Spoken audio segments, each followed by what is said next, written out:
नमस्कार दोस्तों, कैसे हैं आप? आइए आपको एक कहानी सुनाता हूँ आज।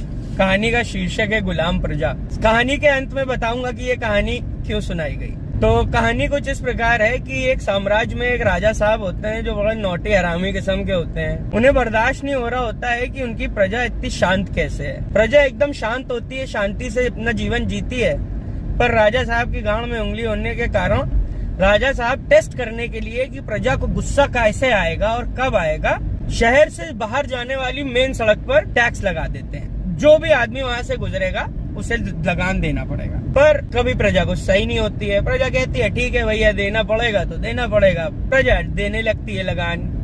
राजा साहब देखते हैं प्रजा यार बड़ी बदतमीज है यार, गुस्सा ही नहीं हो रही है, तो मैं यार फेमस कैसे होऊंगा अगर ये गुस्सा नहीं होगी तो प्रजा, मैं इसका दमन कैसे करूंगा। तो राजा साहब कहते हैं कि अब 2 गुना लगान देना पड़ेगा उसी सड़क से निकलने के लिए। प्रजा कहती है मैं जिताए देव यार, खत्म करो, देखे कौन झंझट झेले।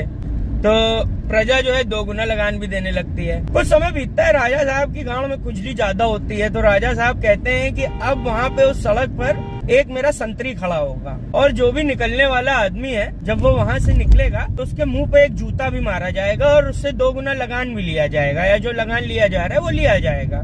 इस पर प्रजा कुछ दिन तो बर्दाश्त करती है जूता खाकर, फिर विद्रोह कर जाती है। यस, गलत है राजा साहब। राजा साहब बड़ा दरबार बुलाते हैं, जनता के कुछ प्रतिनिधि चुने जाते हैं और जनता के प्रतिनिधि चुनने के बाद ये कहा जाता है कि अब बैठक होगी।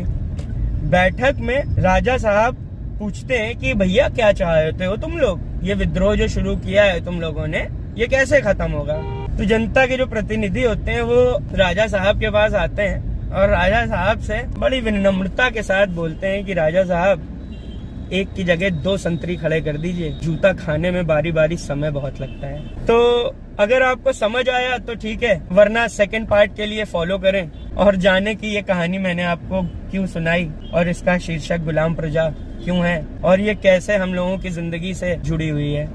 धन्यवाद।